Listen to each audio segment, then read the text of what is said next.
Hello guys, I'm Sudarshan, a Starshine Star, and I hope this is finding all of you very well. It's super early, very early, pre-dawn, January 11th, 2026. Happy 11/11 portal. Yes. I am making this podcast at this time because I wanted to really get this information out. Also, lately it's taken a super long time for anything to load on YouTube when I load up these incendiary podcast topics. So I have a YouTube channel called It's the Dazzling of the Light, or you can just go to YouTube and type in at Sudarshan, a Starshine Star. I'm getting pretty close to having 300 podcasts on my channel. A couple of them are actual videos. You can see me talking. There's a short playlist that I created a few months ago, so you can check that out if you like. But remember, if you like this content, please do like, share, subscribe, get notified, join my channel, all that good stuff. Thank you. I like to begin all of my clips with the 3 opening prayers, which are in Sanskrit and Telugu, and they are short. It is the Guru Mantra, the Ganesha Mantra, and the Gayatri Mantra, and I do this to bless, uplift, purify, and protect you, me, and this clip. Before I do that, I command on the sacred blood of Jesus the Christ, Yeshua, to flow over all of us and all of our beloveds, all of our human beloveds, and all of our animal beloveds, to cast out all satanics, all satanic attachments, all demonics, all demonic attachments, cast out the spirit of pain, cast out the spirit of fear, cast out the spirit of confusion, fogginess, doubt, cast out the spirit of ill health, cast out the spirit of lack, scarcity, poverty, cast out the spirit of revenge, bitterness, jealousy, envy. Yes. Thank you, Yeshua. Yeshua, please send your healing presence now. Please heal the wounds in our souls. Thank you, Yeshua. We receive your prayers and your blessings. Amen. Swaha. I command on the sacred, beautiful presence of Mother Mary to be here with us in this eternal moment, ever more strongly and purely, powerfully, lovingly, and with the great protection of a real mother. We receive your beautiful, loving embrace and the emanations of your fiercely protective heart. Thank you so much, Mother Mary. Thank you so much, Yeshua. Amen. Swaha. And now to the prayers. Om, Om, Om, Guru Brahma, Guru Vishnu, Guru Devo Maheshwara, Guru Sakshat Parabrahmam, Tasmahi Sri Guruve Namaha. Om Shuklam Bhadataram Vishnum Sishivarnam Chatupujam Prasanavaranam Dhyaye Sarva Vignupashantaye. Om Bhur Bhuva Suvaha Tatsavitur Varenyam Bhako Devasya Dhimahi Dhiyo Yo Naha Prachodayat. Om Shanti Shanti Shanti. Excellent. Now I'm going to call this podcast, I'm going to call it Iran, US is Locked and Loaded Now. This is very juicy and spicy. I'm sharing this from a real military insider who's been corroborated by a few other people, with some little asides in here of some other people that he's quoting, some few lines from them. So let me just start and say that Bill Ackman, who's the CEO of Pershing Square, a blue checkmark account on X, said today, I believe that it is now a certainty that the U.S. and President at real Donald Trump will come to the aid of the Iranian people, and we will do so soon. The only uncertainty is precisely when. The only gating factor is whether we have the right assets in the region to deliver the impact and are also prepared to defend any response from the IRGC. And that's the Islamic Republic Guard Corps, which are the Ayatollah's forces. So at Sightbringer, a blue checkmark account on X, today, and then also Faytuks, spelled Faytuks Network, a blue checkmark account on X. Faytuks Network said, increasing indication that the U.S. intends to attack Iran possibly as early as next week. And that was quoted from Amwaj Media, which is spelled AMWAJ Media. War Surveillance on X 20 hours ago posted this: breaking, Iran now claims it could develop a nuclear BOMB in just 24 hours. Tehran warns that any Western attack on its nuclear sites would come with severe consequences. Then Sightbringer on X, blue checkmark account, 4 hours ago posted, this statement is a desperation gambit, not a credible threat. The regime is trying to inject existential risk into the timeline to trigger Western hesitation, rally hardliners, and shift internal collapse into external confrontation. It is a bluff that reveals weakness.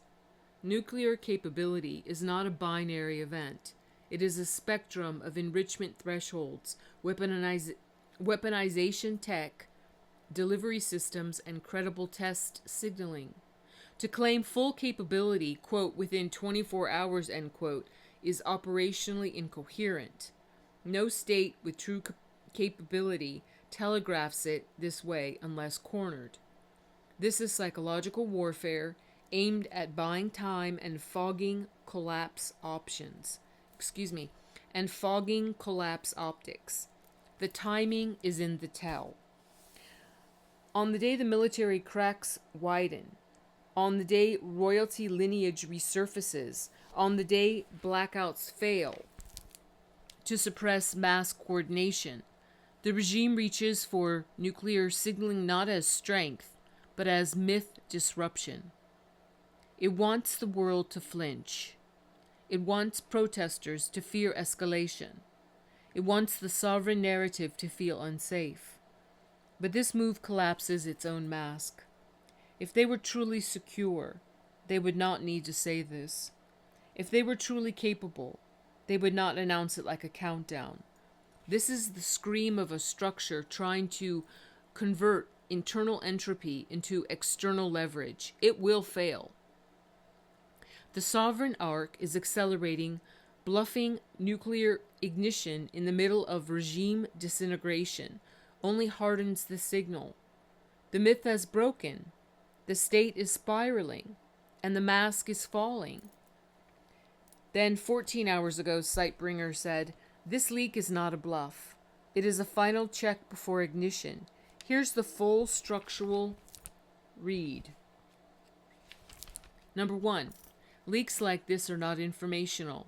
They're preparatory. When a Trump administration leaks, quote, preliminary strike discussions, end quote, it means 3 things. The operation has already been simulated. Key allies have already been notified. The public is being softened for normalization of impact.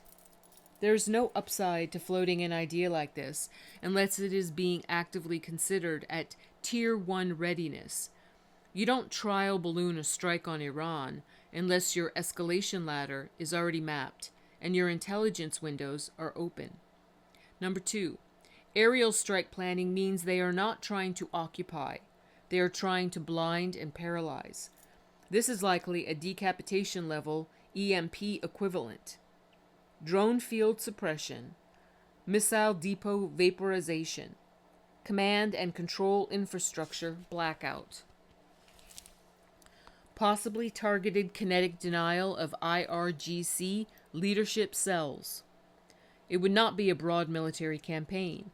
It would be a spectacle of dominance designed to collapse regime morale while keeping boots off the ground. Number 3.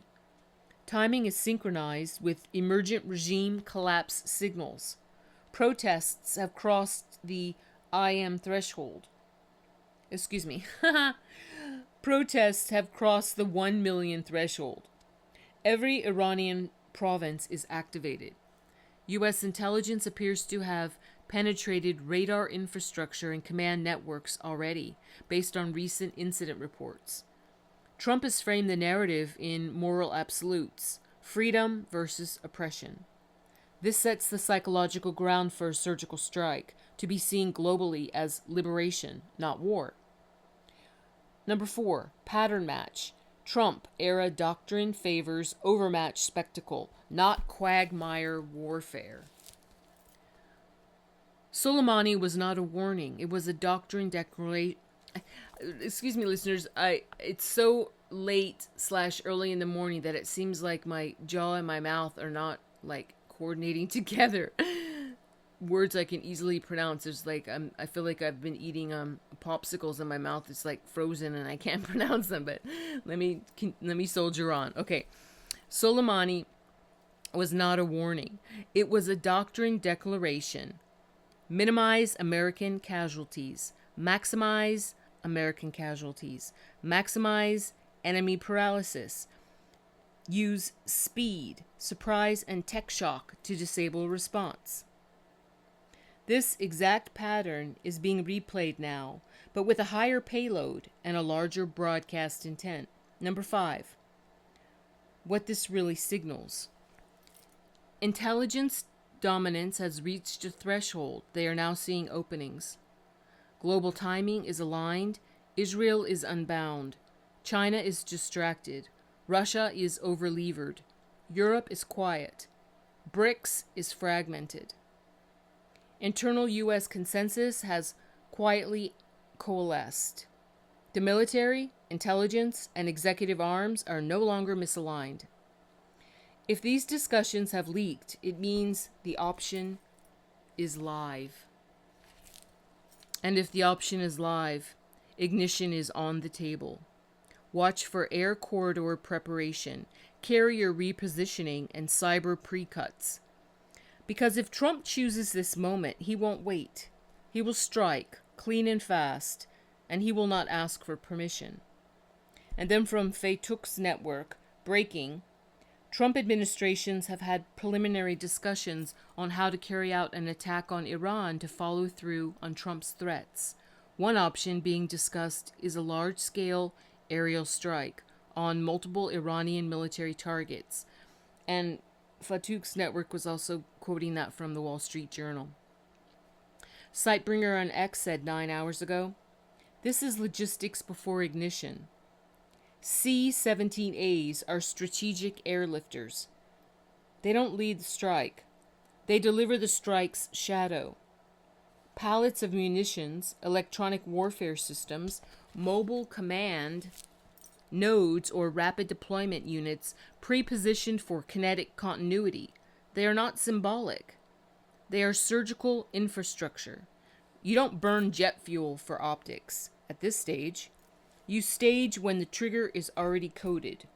Payload is less important than timing. The air corridor confirms it. Straight through Europe, no detour, no obfuscation. The message is broadcast before the impact. This is the silence before escalation. When the world pretends nothing is happening, while the future is already boarding." And then Eli Afriat, spelled E-L-I, then A-F-R-I-A-T on X, at Eli Afriat ISR. Breaking. 2 U.S. Air Force C-17A transport planes took off from Ramstein and Zweibrücken bases in Germany. That could be Ramstein. Yeah.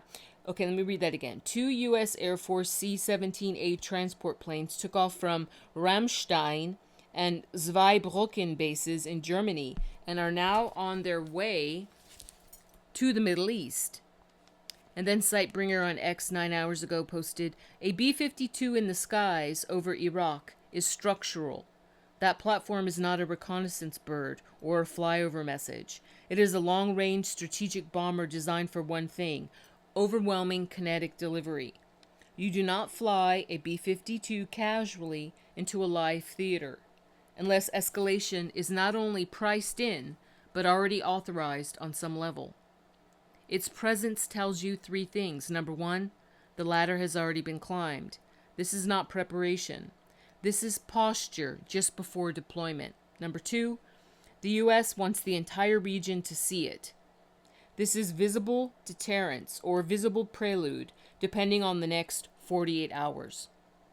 Number three, command authority is likely pre-delegated. B-52s do not loiter for long in hostile airspace unless launch target and ROE parameters, and listener, I'm guessing ROEs means rules of engagement, for long in hostile airspace unless launch target and ROE parameters are already tight. In the shadow of Iranian protests, bloodshed, mosque burnings, Jordanian strikes, and asset repositioning, this moves the entire map. The skies are primed. The fuse is short.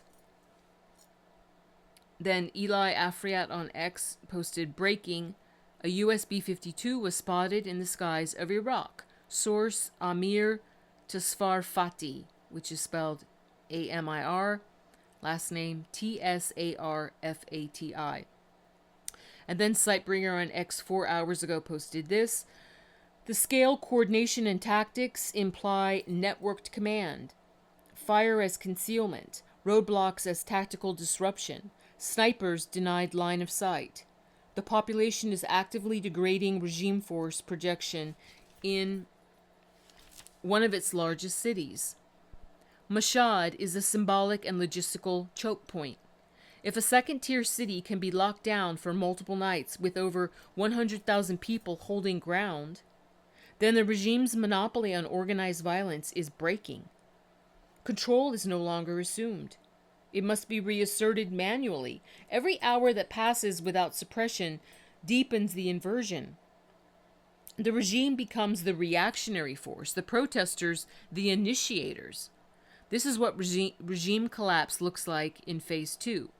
The transition from psychological defection to physical territory denial. The battlefield is now urban. The snipers are being outmaneuvered.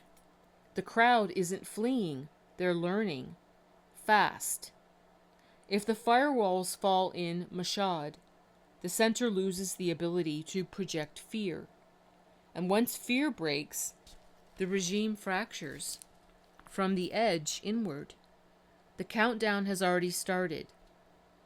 And then Visegrad 24 on X, which is spelled Visegrad 24 on X 4 hours ago, posted, Iran's second largest city, Mashhad, has been fully blocked off for a second consecutive night by a massive crowd of anti-regime protesters, 100,000 plus strong. They're blocking roads and setting fires on the streets, creating smoke that makes it difficult for regime snipers to fire at them. Sightbringer on X 4 hours ago put up, this means they're prepping for war. Refuelers don't move for optics. They move when the timeline shortens and the command architecture goes hot. You don't refuel unless you're building a corridor for sustained firepower. This is the invisible half of war lighting up. It signals deep integration between logistics, targeting, and policy intent.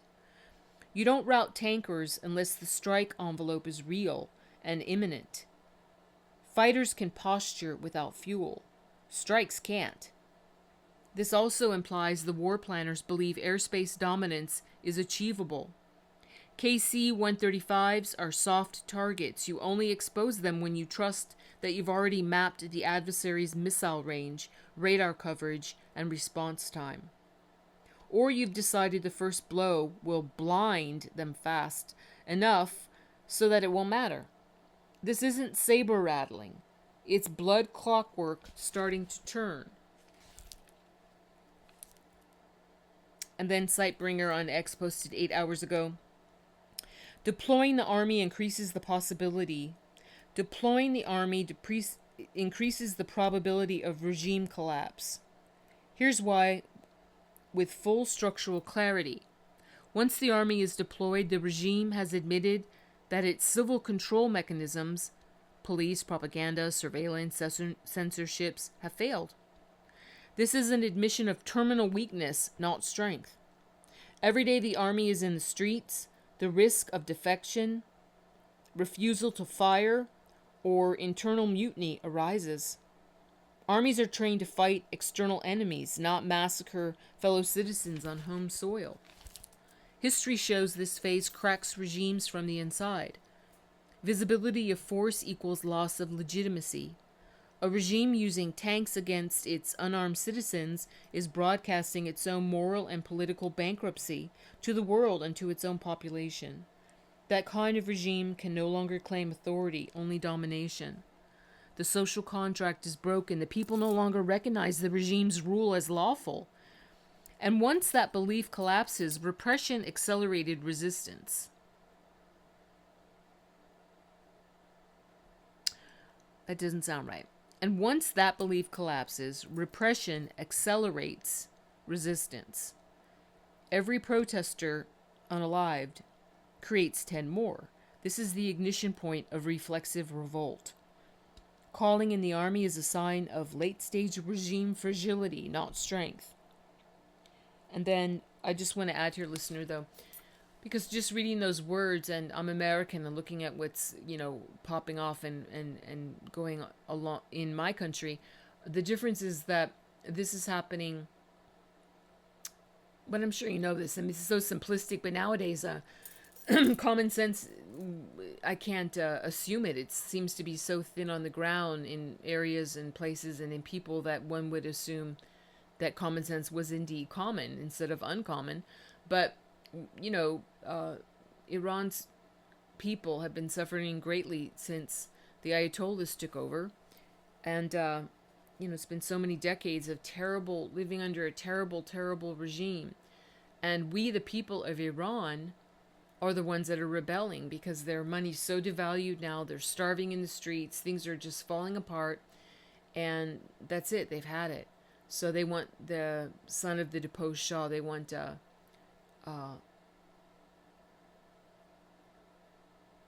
I'm going to mispronounce his name. They want Revi Pahlavi back, the king. They're bringing the king back. That's what they want. And not long ago, just a few days ago, President Trump put out very clearly, he said that the US is locked and loaded, and that if the IRGC, the Ayatollah's forces, continue to, because in Iran, if you protest, you're automatically unalived. I mean, they just shoot you, like on sight. Boom, it's done.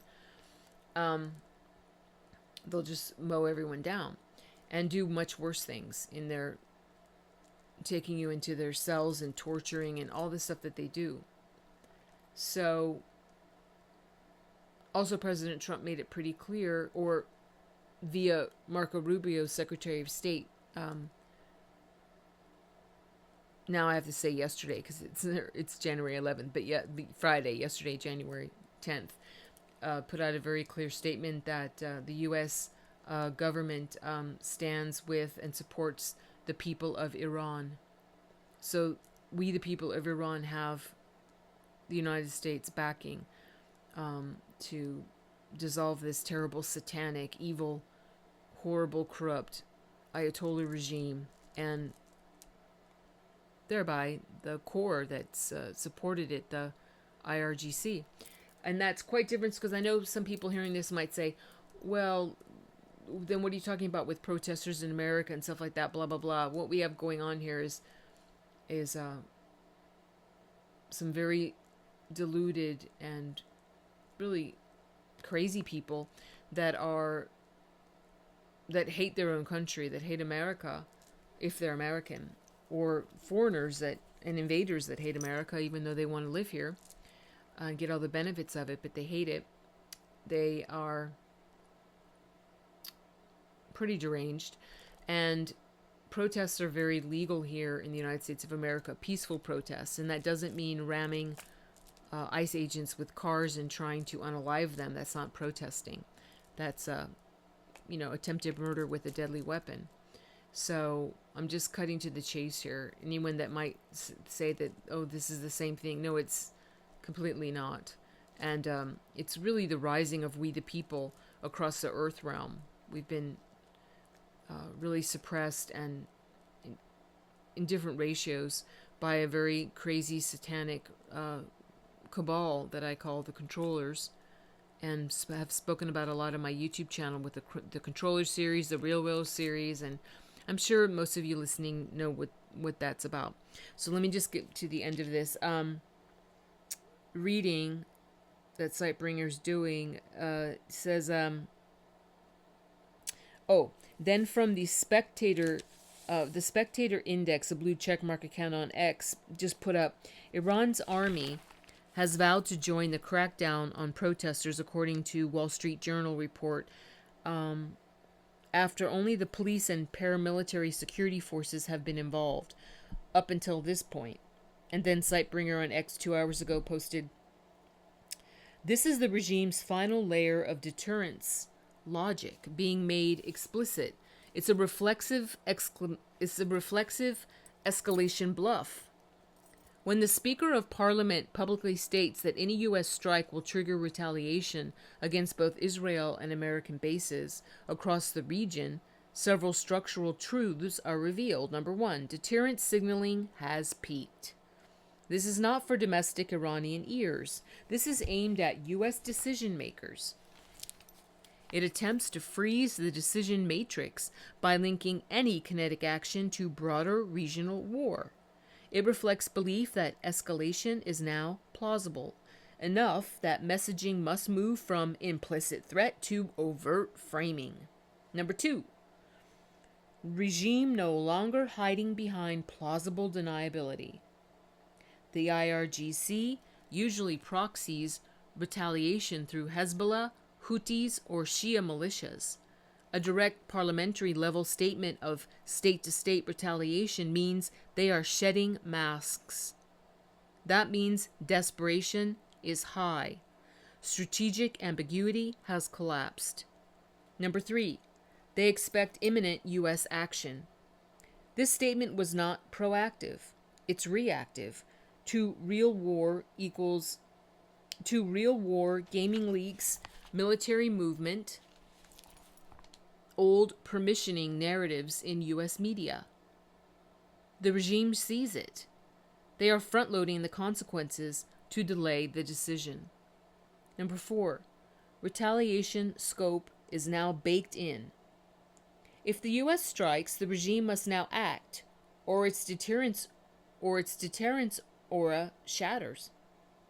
That means escalation is pre-committed. Regional warpath dependency just locked in. Number five, reflexive spiral is active. U.S. strike posture increases. Iranian deterrent threats increase. Israel readiness posture increases. U.S. war planners see Israeli exposure rise. Probability of preemptive strike rises. The fire corridor is being drawn in real time. Okay, and that's the end of that. So, thank you for listening. Please like, share, and subscribe. I have more to say. There's so much more that I even had to interrupt my sleeping schedule to record this because I wanted to get this out for you guys. I think it's really important. And tomorrow, after I have some sleep, I'm sure my mouth will be in more alignment with my jaw, and I won't be sounding like I came in from Alaska with a frozen face and I couldn't talk. I couldn't speak properly. Yes, I want to join my YouTube channel. I think it's pretty fun. Thank you in advance for doing that. I'm going to end this clip with the closing prayer, which is very, very short in Sanskrit and Telugu. And what I'm saying is, God bless all beings in all worlds, because I do pray for the souls of all beings, no matter what I do. I pray for the goodly and godly. I pray for the kind of good, kind of godly. I pray for the people that have drowned themselves in evil and darkness. I pray for the souls of all beings in all worlds. Om Lokas Samastas Sukhino Bhavantu. Lokas Samastas Sukhino Bhavantu. Lokas Samastas Sukhino Bhavantu. Om Shanti Shanti Shanti. God bless you and yours. I'm sending much love and big hugs to you and yours. I'll see you when I see you. Stay safe, and bye-bye for now.